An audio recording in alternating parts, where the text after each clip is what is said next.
What's up, guys? Welcome back to KidsPlay.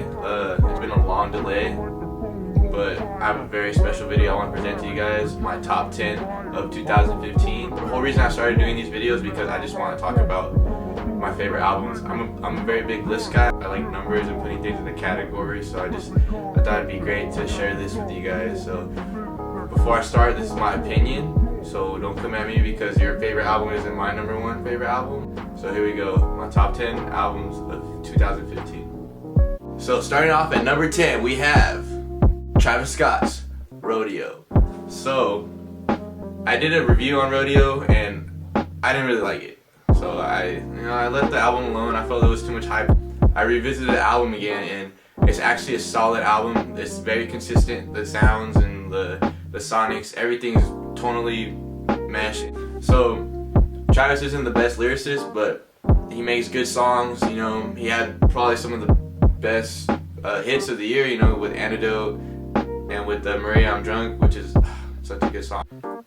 There was some bad songs on the album.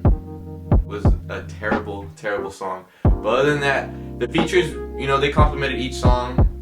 Just overall, I feel like he does deserve it, the top 10 spot. Coming in at number 9, this artist, he didn't put out an album, but it's an EP, and I feel like it's better than most albums that came out this year, so that's why I'm gonna put it on my list. We have Daniel Caesar with Pilgrim's Paradise. Please go check out this cat. He's just a kid from Toronto, I believe, and he's just making music, and he's not making weekend type music, or like he's not trying to be OVO or whatever. Like, he's just making music. He has a classical background. He redid Kanye's Streetlights, and it's beautiful. It's elegantly divine. This song is just beautiful. The whole tone, there's actual keys, there's guitars, you can hear the actual instrumentation. So please go check out this EP. It's a solid 7-track EP, and you can just play it and you'll know what I'm talking about. He just hits you with the feels, but not in a bad way, and like, wow, this kid's actually going through stuff and he's actually speaking from his heart. Number 8, we have Joey's Badass, Before the Money. When 99 came out, 1999, I first heard it and I thought it was like a plethora of fresh air, you know. It was like a lot of old school hip hop, but you know, it started fresh. And then the Pro Era mixtape came out, I was still fucking with it. And then Summer Nights came out and I wasn't a fan of Joey anymore. I felt like it kind of fell off, so I was interested to hear this debut album. It's actually a really great debut. Like, it's not too commercial, and he sticks to his like old school and to his old school roots, and like people are like, oh, it sounds like 90s hip hop, and he had tweeted like, why can't it just sound like music? And I give it to him. Like, it's a solid album, solid debut album. Peace of Mind, OCB, number 99, on and on. I really like the bonus tracks. Actually are good tracks. They're not just bonus tracks. Teach Me How to Dance, I actually really enjoy that song. I like it's a very enjoyable song. So Joey actually really came through. Hey, give it up to that fool for like repping New York too. There are not a lot of good New York rappers anymore. At number 7, we have Big Sean, Dark Sky Paradise. I'm a very big fan of Big Sean. I heard him back in the Good Music Cypher. Cat killed his verse. Go check that out. You'll understand why I love Big Sean. It's a good album. There's just a lot of confusion in it. I feel like the album title actually is not tonally with the music. They don't mesh well. It's kind of very uneven, you know. The intro, I felt it could have been a little stronger. The beat wasn't there for me. It didn't hit that punch that I wanted to hear for Big Sean. And so, you know, Blessings came on, and then Play No Games, and I was like, all right, we got hits, and the hits are the best songs on the album. And that's not saying like, oh, it's because they're singles or whatever. Like, no, they're just solid songs. I feel like he really messed up by putting I Don't Fuck With You on the album. I feel like it just didn't belong there. Like, we could have just left that as a single. Without that song, the whole album could have just switched tonally.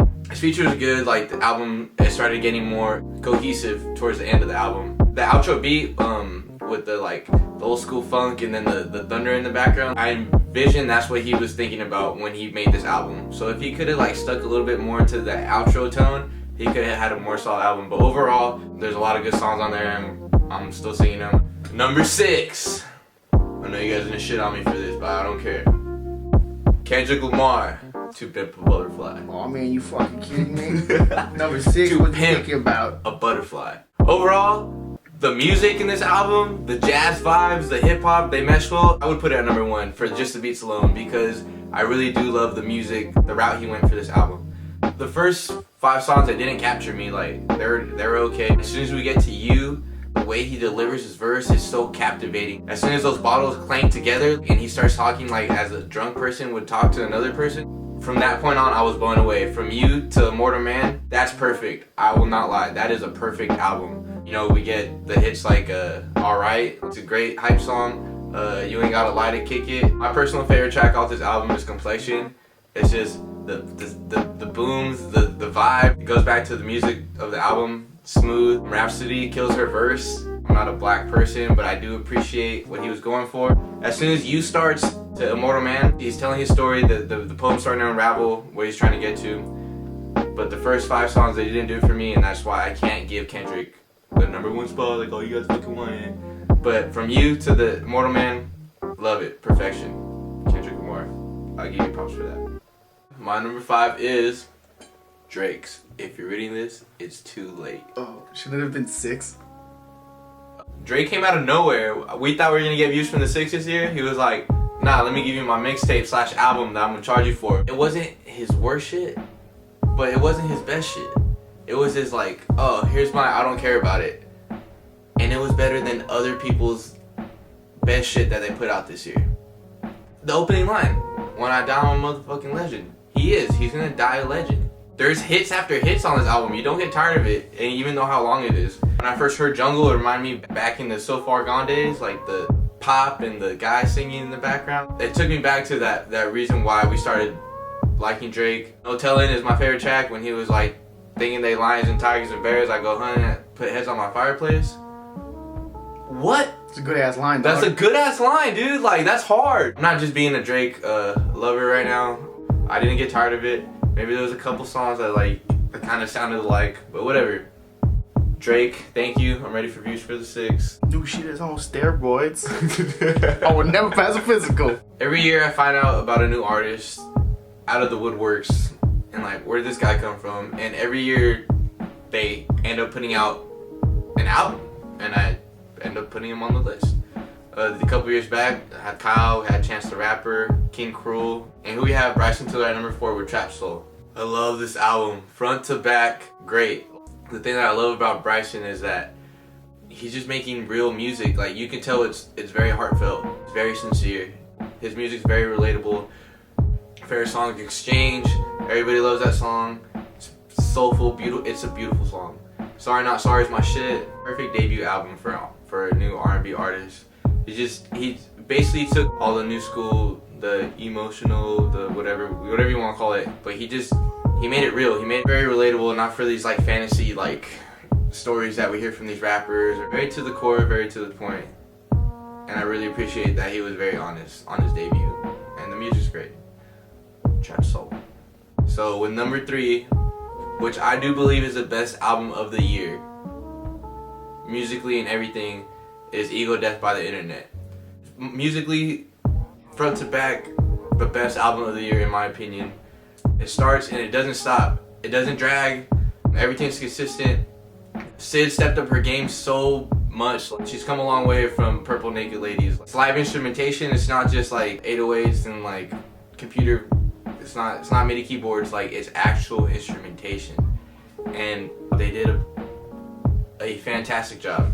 Also, they got nominated for a Grammy, and I'm happy that they got recognized for their work, because it's just front to back, 1 through 13, perfect. It's the type of album you just play in the car, pick somebody up, and just ride. Just Saying I Tried, Under Control. The last song on the album, Palace and Curse, Tyler wrote the first song. The closing, so beautiful. Just please go listen to this album, guys. Front to back, solid, fantastic, beautiful. Ego Death by the Internet. Frankie Ocean's dead though. I don't think he's R.I.P. Frankie Ocean, 2015-ish. Number 2, Good AM, Mac Miller. Wow, that's all I can say right now at this point. I'm always excited for a new Mac Miller project. Put it on, listen to it 3 times in a row. Wow, just wow, great album, great album. he did an interview where a bunch of people were like, oh, you still sound sad, like, why aren't you happy, blah, blah, blah. Because the mixtape prior, Faces, he was like, that was sad. And he's all, why does everything have to be sad or happy? He's all, this isn't happy or sad, it's right in the middle. And I was like, I agree with that. This album is definitely right in the middle. I really relate with a lot of the songs on this album. You're not happy, you're not sad, you're right in the middle, and you're trying to figure it out. But you're okay. He was very vulnerable. Even with this new record deal, like he came with that realness. As soon as the album starts from Doors, it just doesn't stop. The songs do not stop. It's just one into the other. You go Doors, Brand Name, Rush Hour, Two Matches. It's just everything just boom, boom, boom, boom. The last two songs just, but the first 15, wow. That's all I can say. I was just really wowed by this album.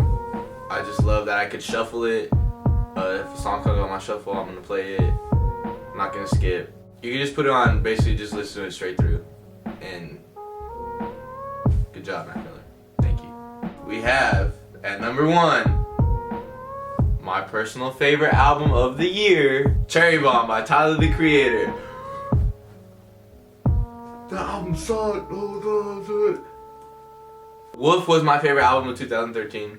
I'll give you that one. Because I love the story behind it. It was actually a story-filled album. This album, it doesn't really have a story.